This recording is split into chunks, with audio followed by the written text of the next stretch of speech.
This is the Michael Brian Show.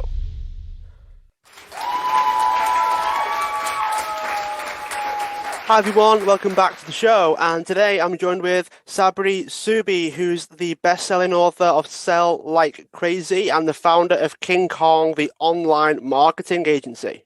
Sabri, thanks for being a guest. No problems, thanks for having me on.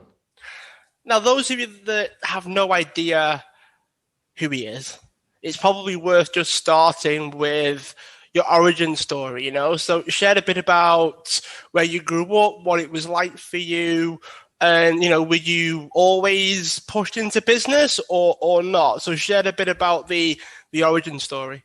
Yeah, sure. So I was actually raised in a small little beach town in New South Wales called Byron Bay. It's pretty famous now. There's a whole bunch of celebrities living there. But I was raised by a single parent mother, me and my sister, watch my mom hold down 3 jobs to kind of raise us. And, when I was 7, 8 years old, I wanted to kind of help my mom. I got my first job in a health food store, grinding up peanut butter for $2.50 an hour. And then I realized that I would never be able to earn enough money doing that to really help her. So I started busking at the markets. And that was kind of where I got my little bite of entrepreneurialism, if you would say it. I was like juggling and playing harmonica at the markets, and I made $80 in my first day. And I was like, this is a lot better than $2.50 an hour grinding up peanut butter. Then I got my start in sales when I was 17 years old. And I've sold, everything all over the world, door to door, face to face, over the phone, one to one, and one to many. And that is kind of like, that gave me the gateway drug into business, being on the front lines of capitalism, doing sales, flew over to London, lived in London for a bit, lived in America. And then came back to Australia and started my first business. I've run multiple businesses. I've sold businesses. I've run some into the ground. And in all of those different businesses, I've always been tasked with the responsibility of solving the biggest problem that all businesses face, which is how do we get more customers, right? And really that's the thing that I have kind of been focusing on and mastering my craft in, and solving that problem for lots and lots of different businesses. And that's what led me to the position that I am right now with my business called King Kong, where our whole business is just focused around solving that problem and helping our clients get more clients. That gives the impression that it blends marketing and sales, because if you're thinking about like selling but getting clients and customers, I feel like there's a bit of a blend between the two, because selling is like the one-to-one conversation, you close the sale, but then you brought up, well, we have to get more customers and clients sort of seeing us as well. So did marketing play into that as well? Yeah, 100%. Like, sales is the child of marketing, and marketing is just salesmanship multiplied. So for instance, I was always on the telephones, on the front lines of capitalism, getting my teeth kicked in, right? Asking strangers for money all day long. And even when I started my business, King Kong, it came to the point where when I started, I did not have any startup capital. So I had to roll up my sleeves and make 150 cold calls per day. Basically out there desperately searching for clients. And once I got enough clients in doing that and I had enough money, then I took that same sales message that I was delivering over the telephone to 150 businesses a day, and I started to use that and to put that into ads and to put that into marketing, where instead of calling on 150 businesses a day, I could write ads that would call on 150,000 businesses a day. And that's really the inflection point that made my business explode, is taking that same salesman message and just applying it to a different delivery vehicle, whether it's Facebook ads or Google ads or radio ads or whatever that delivery vehicle is, but just using that as a vehicle to deliver my sales message. So, I don't look at them as two big fragmented things.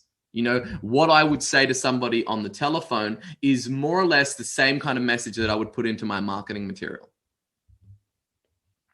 It's interesting that you bring up it's a delivery vehicle, and there are so many different avenues, isn't there? Everything from social media, and there's obviously around a dozen of those out there.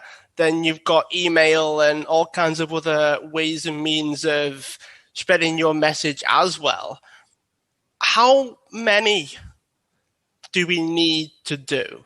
Because there'll be business owners that hear that, oh, you focus on one and that's all that you need. And then there are people that say, well, there'll be people that you miss if you only do one or two, and you should do all of them. But then you should definitely not do all of them.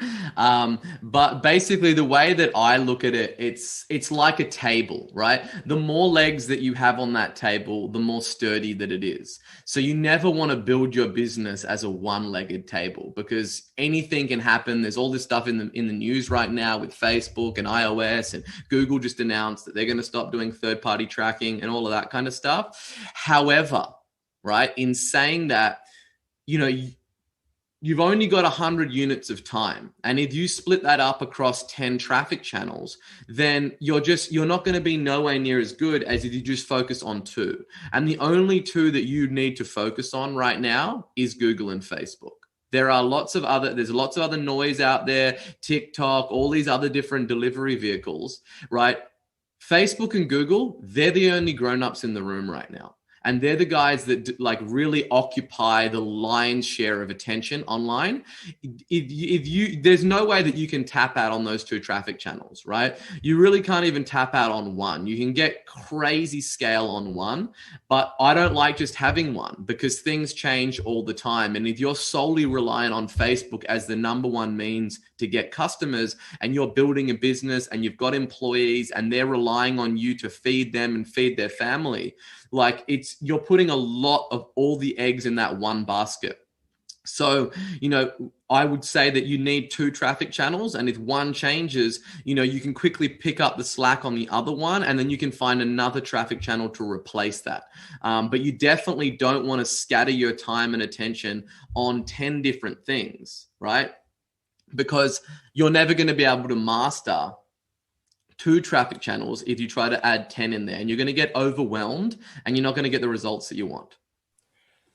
Does that mean then that it's not really for everybody? Like the solopreneur is like, okay, we can focus on one or two, but then bigger businesses that maybe have staff to handle their marketing and some of their sales, they'd have the ability to scale, because your book is Sell Like Crazy, which implies scale. It implies scaling quite quickly. So is that for everybody? And what advice would you have for businesses at particular inflection points? Yeah, that's a great question. So I think that you really need to look at the scale that is available on those platforms. There's 2.5 billion users on Facebook. And there's 3.5 billion searches. I think it's every day or every minute on Google, right? It's an insane amount of scale on there. And the thing is that even the businesses that have multiple traffic channels, they then unravels the complexity of tracking across different platforms and which attribution models to learn, right? So for me in my business, predominantly I rely on Google and Facebook, right? And we do north of 20 million bucks a year in revenue. So there's a huge volume of scale to be had there. And I haven't stacked on native advertising or all the other stuff that exists, because there's still so much room to scale even on the platforms that I am on, right? And I think that if you're going to start putting 10 different traffic channels, right, you need to have a look at the trade-off for your time, right? If the most amount of attention is on Google and Facebook, if you devote another 25% of your attention to focusing on TikTok, right, is there more upside to be had by focusing that 20% of your time on that channel? Or would you get more upside by focusing more time and really mastering the channels that the most scale operates on? That's an excellent point in terms of where you spend your time. Is it worth spreading yourself out onto multiple different platforms, or going bigger on those one or two? Is that the question? Is that the conversation that needs to be had of when we're trying to grow and we're trying to scale? We found out that, say, Facebook works, right? As a sort of to make the conversation a bit better. Let's say Facebook works, right?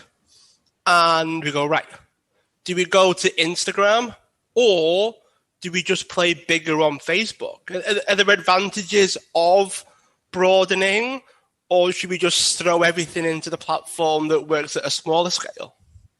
Yeah, look, I look at Facebook and Instagram as the one platform, because when you're in Facebook Ads Manager, Instagram placements, it's just a targeting option. It's just a placement option for the ad inventory on Facebook. But yeah, I think that you need to look at, okay, where are we trying to get to, right? How many customers are we trying to get? How many leads are we trying to generate per month? And where are we right now? What are we spending right now? And how do we get to that target? Can we get to that target from the traffic channels that we're operating on right now? Or is that not possible? And do we need to start exploring other avenues? And like I have yet to come across a business that isn't able to hit those targets from utilizing, Facebook and Google. Like you've got YouTube, you've got Instagram, you've got Google's display network, you've got search, there's so many different placement options on those two platforms. It's ridiculous. What would you have to do then to learn this thing? Because loads of people try to scale, they try to grow, but then I hear the term bootstrapping in the same conversation. And as someone that interviews people like yourself on a semi-regular basis, you don't say scaling and growth and selling like crazy and the term bootstrapping in the same sentence. So what would you say to those people that are trying to essentially get to the higher end of the scale, but then still think that it's possible without really investing in it? Yeah, well, look, I am completely bootstrapped. I started my business with $50, right? And an old computer that my girlfriend had bought me. And I rolled up my sleeves, put that $50 into a VoIP account and just started dialing, right? To get clients. So you basically get into a position where you reinvest that money that you generate on a bootstrap basis into advertising. Right? I believe that advertising is the single best investment known to man, right? Like it's not uncommon for us to put $1 into our advertising machine and get $8 back out, right? There are very few like investment vehicles on planet Earth that provide you that kind of upside. However, most businesses, they look at advertising as a cost on their P&L, and they mostly wear it as a badge of honor that they don't spend money on advertising. They're like, yeah, we don't really advertise. Like we get all of our customers from word of mouth. And it's like, all right, well then like you're broke or you don't have a business. You really just have a hobby because you don't have any way to pay to get customers. And that's what you need. You need a repeatable, predictable, scientific process for basically going out there and turning advertising into profit. And if you don't, then you're just operating whatever fate falls in your lap that day of how we're going to get customers.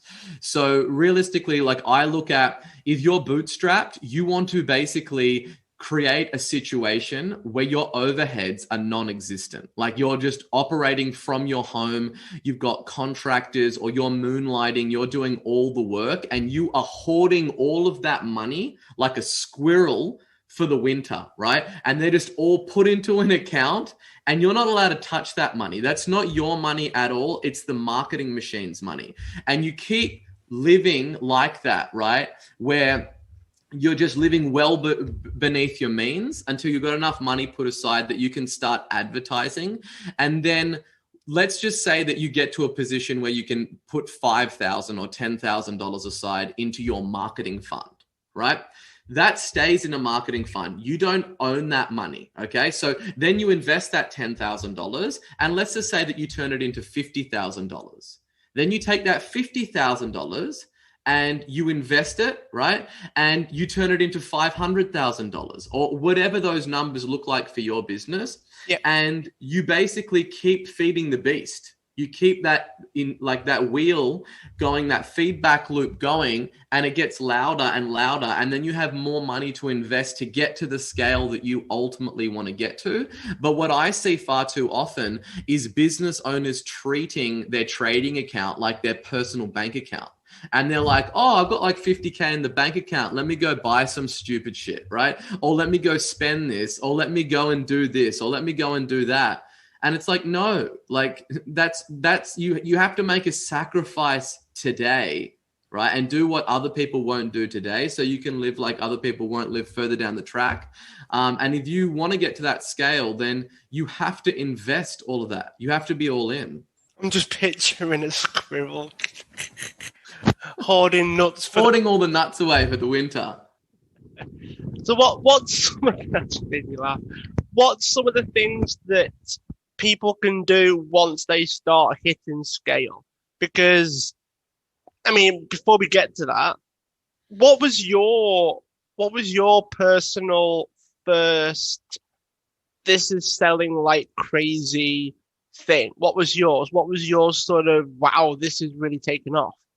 Yeah, sure. Great question. So when I launched into like, the digital marketing space in terms of launching King Kong, that was 7 years ago, 2014. And I, as I said, I didn't have any money, right? Like it was all bootstrapped. So, and at the time to advertise on Google, it was like $36 a click for most of the keywords that I was going to be bidding on.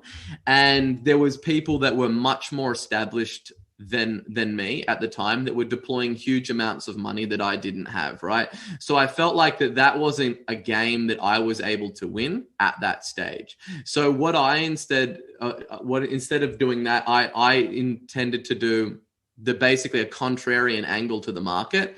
And I thought, well, where are my customers and where can I play? Like, how much money do I have to play?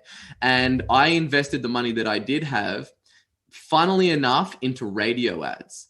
And it's based on, the fishing is best where the fewest go. And, radio is the last place that you would imagine that a digital marketer would be marketing, right? But I was shifting that attention from the offline world into the online world. So I was sending them to a sales funnel and I was getting them. And I saved up enough money. I basically I went all in, put all my chips in and said, let's give this a go. And I ran that. And it definitely sold like crazy. Like I was getting snowed under by leads. It was just me in my bedroom at the time. And there was too many leads coming in for me to possibly handle. And I was like, okay, I've got something here. And then I took that money and I reinvested it into digital. I had enough cash then. And that was really when I transitioned and went all in on the online advertising model. What was the call to action for radio then? Because you're taking to online, radio seems like there's nothing really that you could really tell them. It's almost like a billboard and you're driving. We can't really do anything right now, but when I get a chance, I'll be looking for something to take advantage on. So what was the call to action? Great question. It was like, attention business owners. Right now, there are thousands of people on Google searching for exactly what it is that you sell, right? And that was the hook that got them. And then it was like, it went on with a bit more education. We've detailed all of these findings in a brand new free report, and you can get that at kingkong.com.au, right? Just sending them straight through to download a free report and then enter into that conversation in an online format and enter into our world. That sounds almost too simple. People make things very, very, very complicated when they don't need, the first sign that I know that someone doesn't know what they're doing is when they make everything complicated. And they're like, here's my insanely complex sales funnel. And it's like, great. Like, how many customers are you getting per month? Like how are you going with that?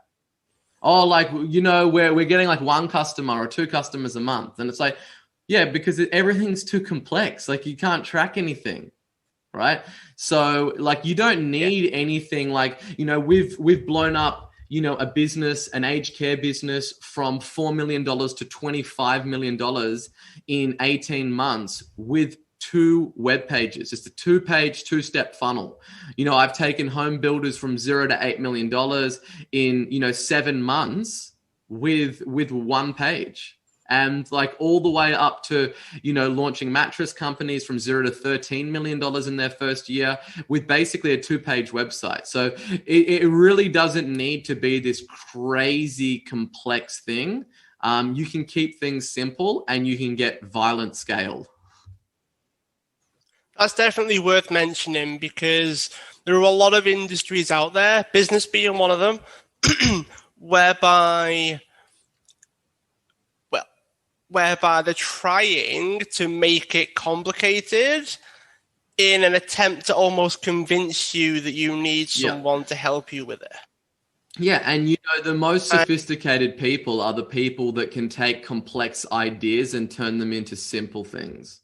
That's just basic, right? It doesn't need to be complex, but they look at the complexity as the way, like you said, to demonstrate their value, rather than thinking about their problem that you're trying to solve for that person and solving it in the fastest possible time that you possibly can, right? It's not about making something complex. It's about like, okay, what is the problem that you're experiencing right now in your business, Michael, that I can help you with? All right. Now, this is how I can help you solve that, right? Let's go out there and solve that problem. And I'm going to charge you a pittance to the value that I'm going to create by solving this problem for you. It sounds almost like this is a mistake that a lot of business owners make, is they're trying to make it complicated, whether they're doing it on purpose or not. The complexity side does stand out. Are there any other mistakes that you see people make around selling and around trying to, sell like crazy? Yeah, sure. I think the biggest thing is ignoring the steps that take place from taking a complete stranger and getting them to pay you money, right? Most people are conducting their business like, we're in the dark ages. Like they go down to the town square and they lay out their blanket and they're like, here is my wares. Like, here is what I have got to sell you. And then there is a negotiation that takes place back and forward. A deal is kind of secured and then a transaction is made, right? And that's the way that most people are still conducting their business, where, really like selling is seduction. And there is a whole bunch of steps that take place in order to take that person and get them to feel comfortable to buy with you, right? And it's a kind of philosophy that I talk about in my book, which is how to take your prospects from Tinder to Netflix and chill, right? And it's about like, what is the type of offer that you're making to these people? Like, most people are doing the equivalent of walking into a bar and asking someone to marry them. They're like just making them straight up offers straight out the gate, where that's not how it works. It's like, how are you doing? Can I buy you a drink? Maybe there's a first date, a second date. Like, there's a whole series of steps that take place. And that's the same in business. So the biggest thing that people want when they're online is information, right? And if you look at the conversion rates online, like for e-commerce, average conversion rate worldwide is 1%. Then on the lead generation side, if you look at the average conversion rates, it's around 4.5%, right? So meaning, in the best case scenario, 95% of people that you pay to get to your landing pages are never going to do the thing that you want them to do. And the reason for that is because you're asking for too much of a commitment. They're looking for information. They're in research gathering mode. So instead of swimming against that raging river that is the desires of that marketplace, why don't you just swim with it and give them what they want, which is information? And that's where my whole thing of putting together what I call a high value content offer, which is you wrap a piece of content, whether it's a free report or it's a webinar or it's a training. And that's the thing that you lead with. You lead with value. And that's the equivalent of like, can we go on a date? Let me buy you a coffee. Let me buy you a drink. Let me show you what I got, right? And then you can decide whether or not we want to go on a first date, or we want to go through a walk through the botanical gardens, or go to an art gallery, or whatever your thing is, right? And that's the thing that I see, right? And then if somebody does have their head screwed on, right, and they are doing that, the next biggest mistake that I see is that they don't have any resemblance of what I call a Godfather offer. And that is an offer that is so good, so white hot, that your prospects simply can't refuse it. And instead of an irresistible offer, most businesses have a resistible offer. It's very, very easy to resist it. They're like, we've been in business since 1972, and that's why you should do business with us, right? We've got great customer support. Where it's like, that's not the thing that's going to get you the business. Like, you need to have an offer that gets people to stand up in their chair and raise the hairs on the back of their neck and demand for them to pay attention in a world where there is so much noise and so much chaos going on. I think the attention piece is also important as well, because we can get information at our fingertips. There's so much going on.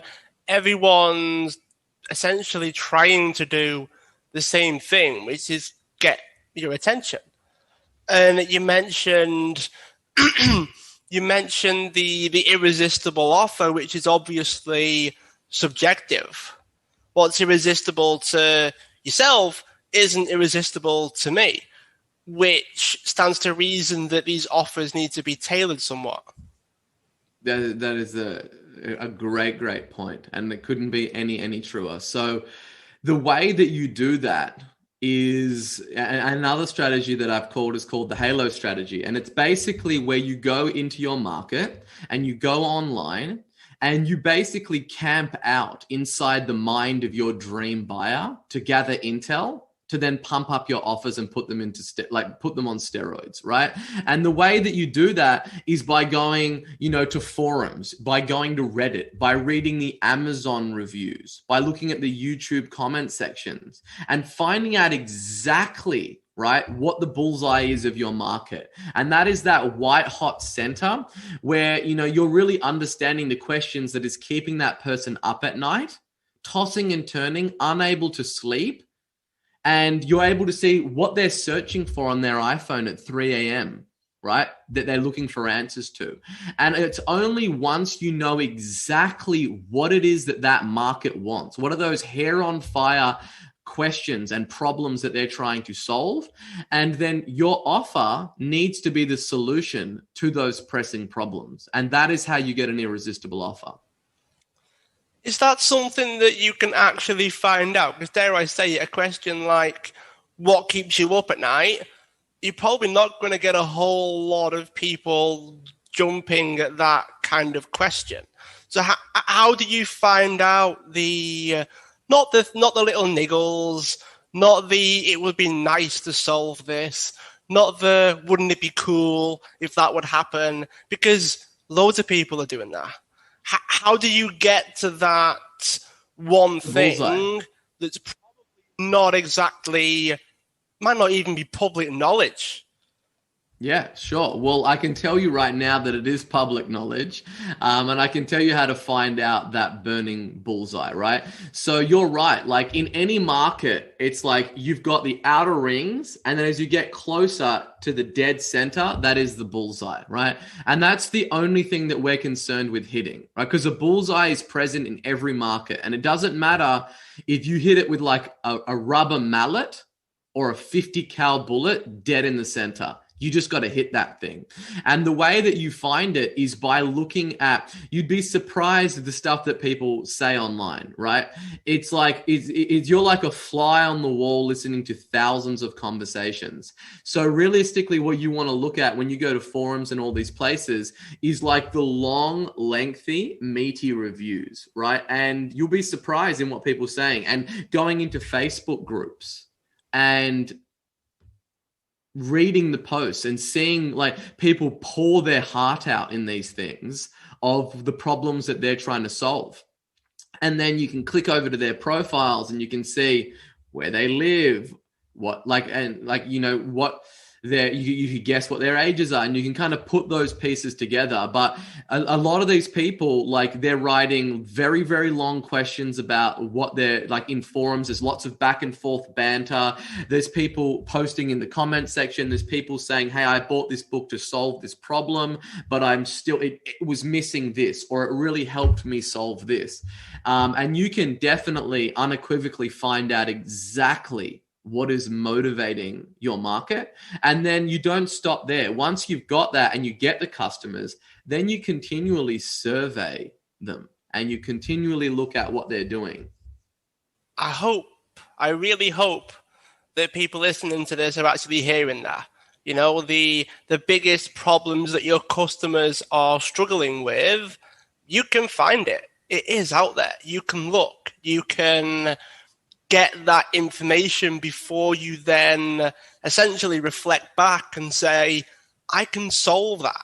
I can get that solution for you, which everything we've spoken about up to now sort of leads up to, okay, I'm prepared to pay because the problem is bad enough and the solution is good enough that it's worth paying for. Yeah, because so the question, like a transaction takes place where value exceeds price, right? So you need to make sure that the value that you're delivering to solve that problem is 10 times more valuable than the price that you're charging. And if you're having problems selling, and if there is resistance to you being able to close deals and get customers and bring buyers into your business, it's because the value that you're communicating is not, it's not equivalent to, it's not much higher than the price that you're asking. That's a good point when you bring up 10 times as well.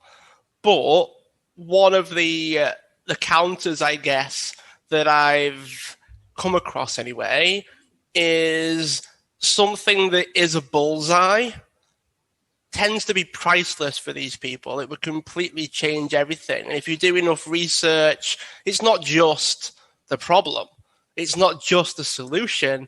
It's, like losing weight can improve your relationships, can improve your money, can give you better job prospects. There's a lot of ripple effect to what it is that you're selling, which then means, okay, well, how do I price something that to these people is priceless? And I am the kind of person that would also feel bad charging a lot for it, because when you're on a call with them and they break down and they start crying and my head goes, oh my God, I feel so bad about charging for this because they're in a dire situation.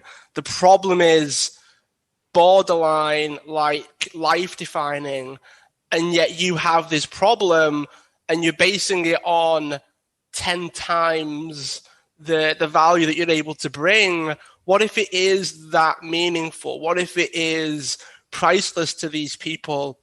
So sort of talk about not just how you would price it, seems very objective, but then go into how do you sell something that is that meaningful to them? Yeah. So first of all, like the price is going to be like a factor, right? Because you're not just selling in a vacuum. Like if you're operating in a market, there's going to be other people that are also going to be trying to compete for that attention and compete for that customer's dollars. So even if like what you're saying is true, where it's like, it's very difficult to put a price on it, the way that free markets work is that somebody has already put a price on it, right? So there, and that's not to mean that, you sell at the same price as what everybody else is, but that's still to use that as like a litmus test of like what people are paying out there in the marketplace. And in terms about, feeling guilty about charging somebody, you definitely should not feel guilty about that. And the reason for that is people value what they pay for. And I have seen this countless times. I've seen it where I've tried to give something away to a friend or a loved one that is something that is of so much value. And because they have not paid for it, they do not value it. And if they do not value it, then they do not execute it, and they never get the outcome that they want in the first place. So by not charging a fair price for it, you're actually doing your clients a disservice, because they're not going to get the result that it is that they want. And in business, you get paid for solving people's problems, right? So if you really want to help drive that transformation, you need to put them into a position where they need to take action based on their investment that they've made in this.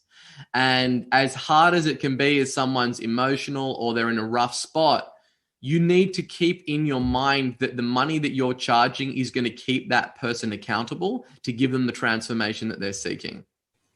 That's a very good point, because there are loads of people, I'm sure you've experienced it as well, millions of people downloading free courses, free guides, cheap this, free that, and the result tends to match their level of commitment. You know, when I was growing up, it was always you get what you pay for, or or like, you know, if it's cheap, then it might not be good. But then if it's expensive, there's that sort of perception thing, right? Very often we don't realize the cost of things until someone puts a price on it. You know, there's so much out there that is free and we don't value. I heard once that those that pay attention. And you mentioned accountability, which is important to sort of reiterate for people, because money is actually a very, very strong motivator. And if you think about, like, when I've ever bought something that was expensive or sort of high market, I had this voice in the back of my mind that was, well, I've got to get my money's worth. I'm not sure if you've ever had that sort of thrown around in conversations either, where they go, well, I've paid for it, so I've got to get my money's worth. And that instantly amps them up. It instantly motivates them and convinces them to do things that they wouldn't do if they hadn't paid for it. Because your money's worth could be zero, right? So getting your money's worth, you don't have to actually do anything to get your money's worth.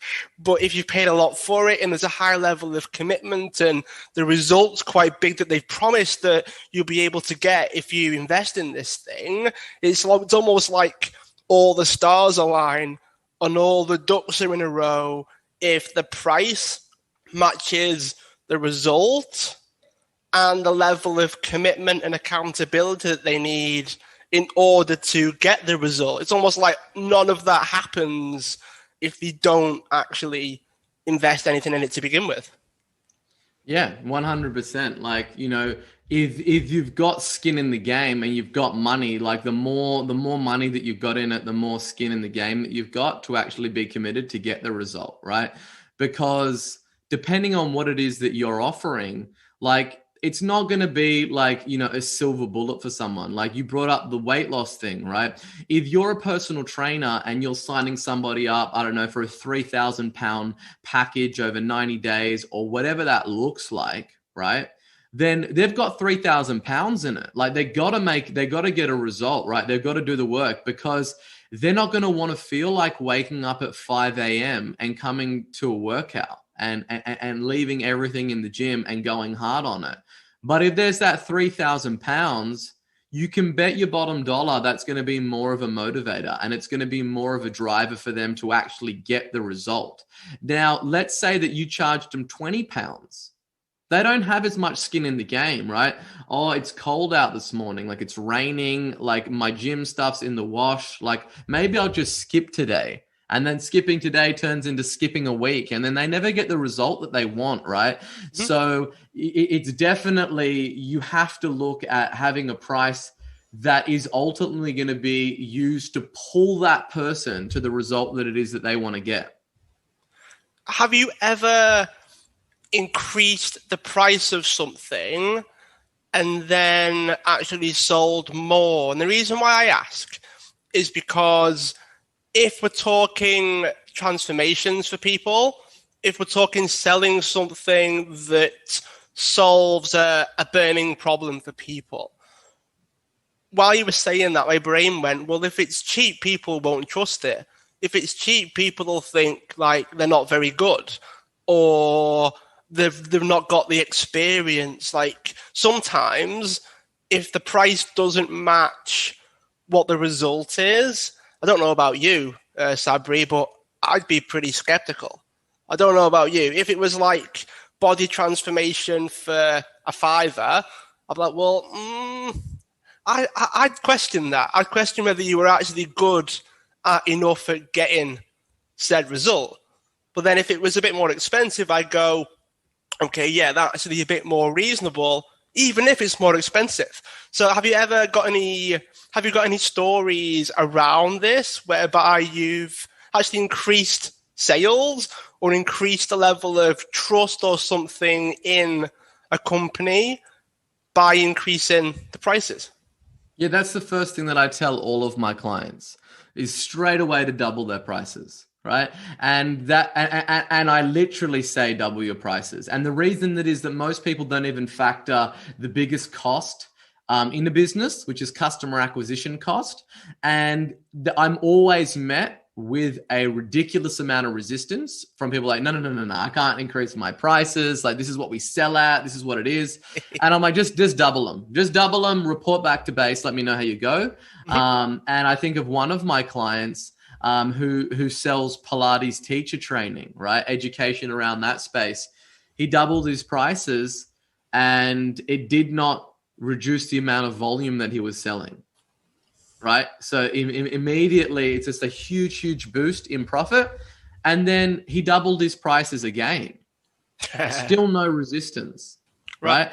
So like a lot of the time when people price their products, they do it based on how many hours, right, it takes for them to deliver that work or how much the raw materials cost. And then they give a markup to whatever that component is. And that's how they assign the value in it. They don't do value-based pricing. They don't have a look at what is the transformation that I am offering here, right? And when people come and pay you, if you're a real master at what you do, right, they're not paying you for the 15 minutes or the 30 minutes that it takes for the dentist to do a filling. They're paying for the 10 years it took them to be able to do that job in 30 minutes, right? And people don't understand that. It's like, if you're like an engineer and your client is like a production company and the machinery is broken in their manufacturing plant and every single hour that machinery is not up and running, they're losing $1 million an hour, right?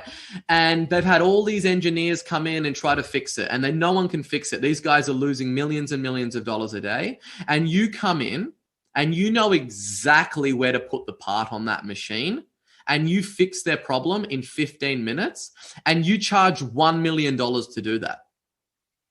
That is absolutely worth it, right? They're not paying for the 15 minutes. They're paying for the 15 years that it took you to master your craft and know how to solve that problem in 15 minutes.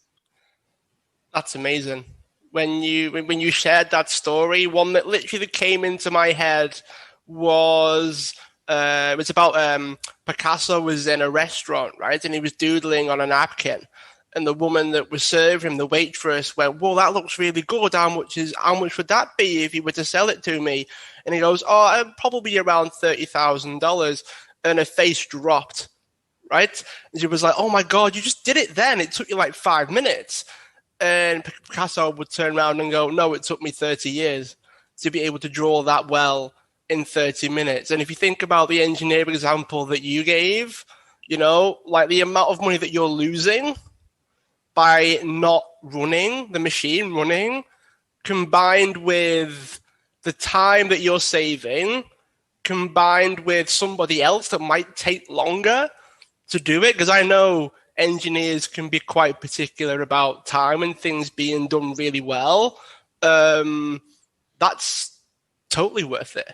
But people don't think like that, do they? People don't think in the way that we're explaining. And it's very difficult to convey that message to people when they don't think a particular way. So how would you advise people start to think or start to try to think about this? The whole conversation that we've had so far is kind of mute if you don't think you can do this, if you don't think you can think this way. What advice would you have to someone that's kind of mentally stuck and can't wrap their head around what we're talking about?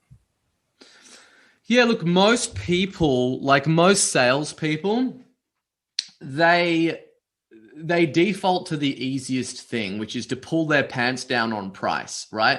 When they're in a sales conversation and they're finding it hard to convert that person into a client, their first port of call is, let me just pull my pants down on price because that's going to build the value in what it is that I'm offering. No. That is the easy road, right? You need to be able to become better at articulating the value that it is that you're going to provide that person.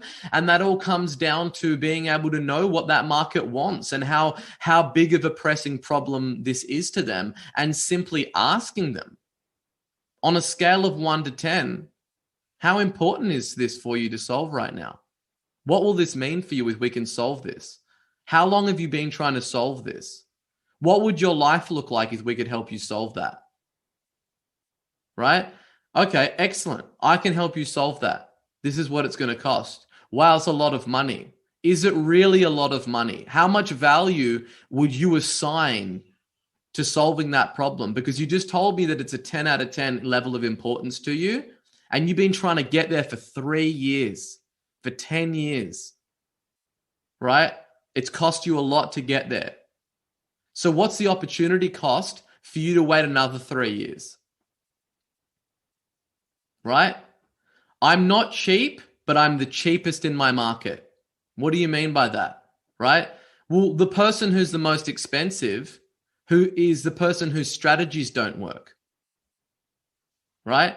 So if you were able to get this result guaranteed for the amount of money that I'm charging, would that be a good investment for you? Right? And that's the dialogue that needs to take place. I find it almost fascinating hearing you bring that up. And I instantly thought to myself, that's probably like this sales conversation that needs to be had, but so few people don't quite get there. Let me have this conversation inside their own head that goes, we'll stay in a nice and comfortable part over here, and we won't talk about the money side. We'll just agree. If you say no, we'll just agree. And they never have the money conversation after the kind of reveal, if you will. After they've showed what the price is, they have a difficult time negotiating or explaining where the sort of, not where the price comes from, but where the value is in that investment. And I like the way that you've described it there. So those of you that are listening, hopefully you're taking notes and writing all these down, because I think that particularly when you said, like, if it's costing you a lot to not solve this, trying to solve it or half solving it, trying to think of the right analogy, it's like paying for your house and then going on holiday that you hated, because you're paying for the holiday that you hated while you're paying for the house. So if it's a solution that you didn't like, you're paying for that while also the opportunity that you've now lost to actually solve it. So you actually don't just not save time, you actually waste time.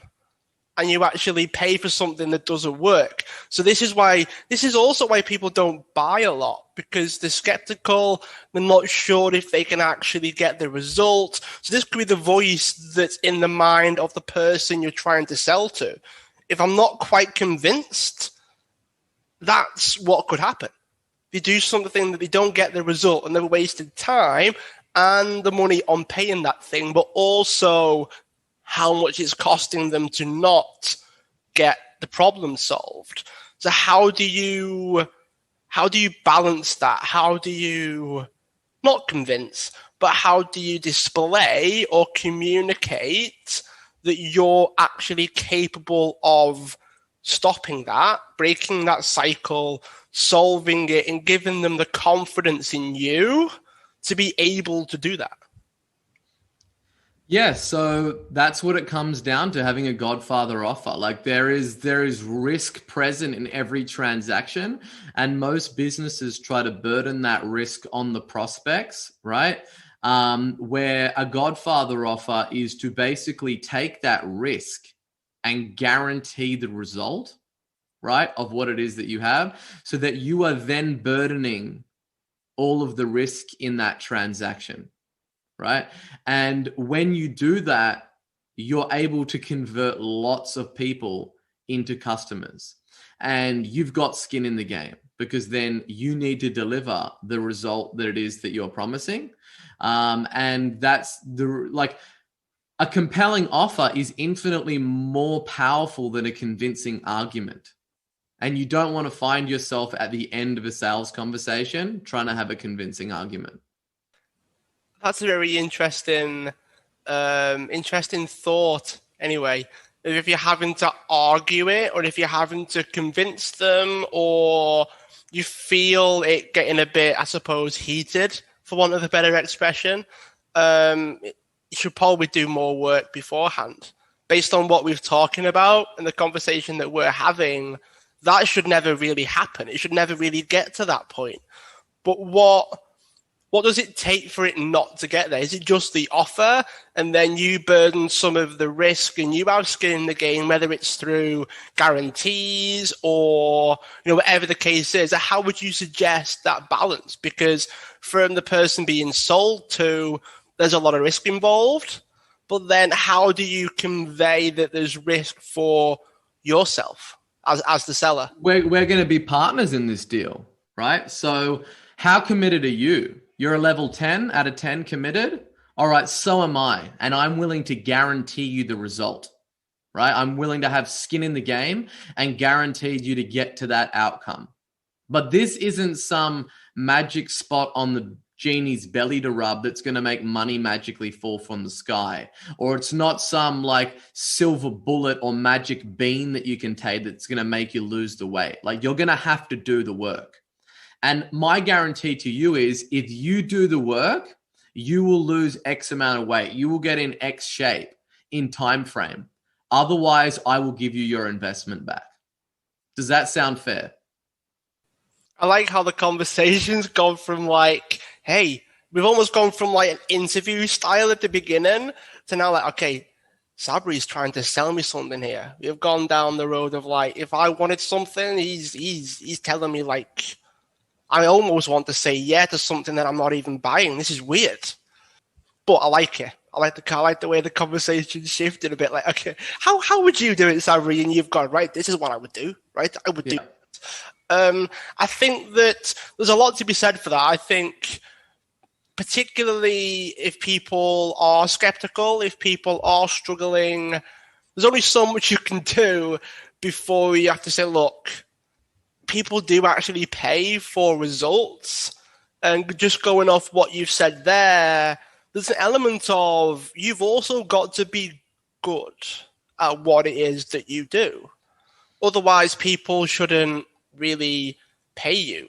Is that like a fair assessment? Like, we're in the age of experts, we're in the age of influencers, we're in the age of people can communicate value and come across as an expert, but how do you balance that with, okay, well, we should only really be buying from experts and you should know yourself if you are what? Like, how do you look at the industry? How do you see the whole concept of you've got to be able to guarantee results, which means you've got to be good before you can actually start to sell something?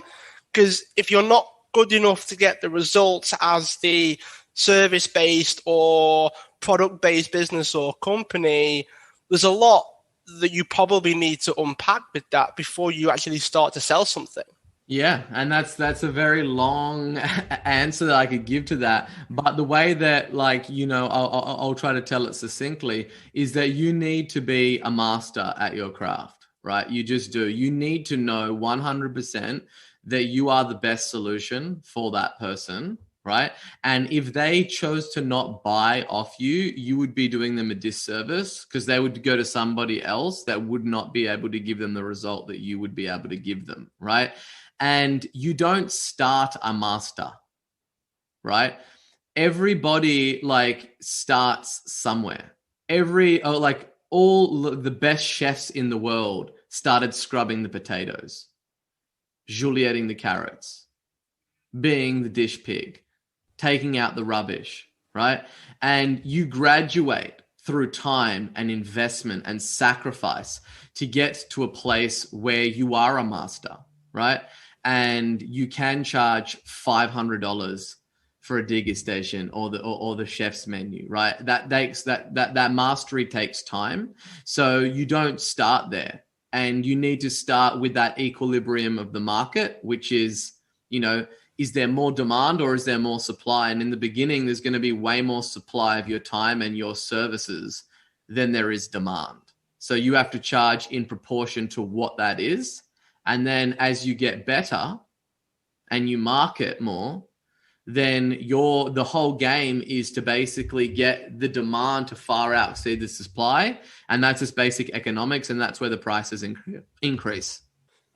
So that implies then that if people follow what you've outlined in your book, if people, because I've read bits of it, and it does come across as very step by step. It is, if you do it, this is the result that you will get, which actually speaks to the whole conversation of I guarantee the results. It's like a book that should have a guarantee label on it almost. But what I would say then is, when the demand does start to increase, this sort of alludes to what you said before of when things do start to grow, when things do start to scale, you with your previous sort of, let's just call them antics around business, when things did start to take off for you, you mentioned that you got swamped with clients and there was too much going on and you got overwhelmed with everything.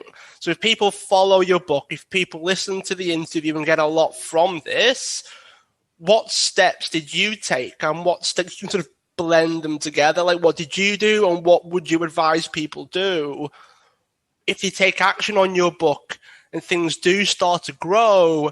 How do we handle that? Yeah, like you basically, the short answer is you need to hire a team, right? The sole responsibility of a founder is to make the cash register ring and to be focusing on bringing customers in and then having a big picture and thinking about where it is that you're trying to sail the boat, right? And where it is that you're trying to get to. And in order to do that, you need money, right? Capital. It's a thing that puts grease on the wheels, and you can't hire a team. You can't do any of these things unless you sell like crazy. That's the whole thing. Nothing happens until something is sold. And, it's like the biggest problem that I see is that not people get swamped under. It's that they don't have any customers. And that's the number one reason why businesses fail, is because they're undercapitalized. And the reason that they're undercapitalized is because they can't ring the cash register in high enough volumes with fat enough margins to sustain their business and to go out there and hire a team, right? In the beginning, I was selling by day, working by night, 18-hour days, busting my ass off to get myself in a place that I could then afford to hire a team and to bring people into the business. I love how you're going, yeah, just short and sweet, mate. You just got to hire people to do stuff. it's it's almost like when you get to a point where you can't do it yourself, you don't really have a whole lot of choice, do you? You haven't got a lot. Even if you use all the software in the world, eventually even that has a ceiling. Eventually, yeah, time is linear, right? It's a linear thing. There's 24 hours in a day. You're not getting more than that. So how are you going to deploy that time? The only way that you can get more of it is to buy it. And that's what you're doing when you hire team members. You're buying time. I think that that should really be slotted somewhere like near the beginning. Just like, look, if you do this, and eventually you will, and you will grow and you will scale, you're going to get to a point where you don't have a choice. You just have to hire out. You just have to take some of the profit and duplicate yourself. That's kind of the impression that I got. It was very well put. I'm sort of sat watching, listening, going, oh, so there isn't any more than that then. And I think that at a certain point you could probably get away from it, but everyone hits that point where I just need somebody else to take this off my hands, so I could do more of the stuff that's a bit more important in the growth of the business. Definitely. That's like I'm not about making simplistic things complex. So with that said, then people really do need to get a hold of this book. So Sabri, where can people go to get Sell Like Crazy? Yeah, they can go to selllikeCrazybook.com. And for your listeners, we're giving a copy away for free. All that we do is just ask that you help us out with the shipping and handling, and we will send that thing anywhere in the world. And really, like, the book is a step-by-step process. Like, it's my 8-phase selling system. It's not some thin book. Like, it's the real deal. It's thick. It's meaty. It's not some thinly veiled sales pitch. You can literally take this information and you can go blow up your business. And there's no ulterior motive to it. Thanks for sharing that. Those of you that are listening, you can get it for free. All you've got to do is pay shipping, because every country has their own shipping costs, I'm sure. So yeah, Sabri, it's been great to chat. Amazing to have you on, and I look forward to keeping in touch. No problems. Thanks so much for having me on.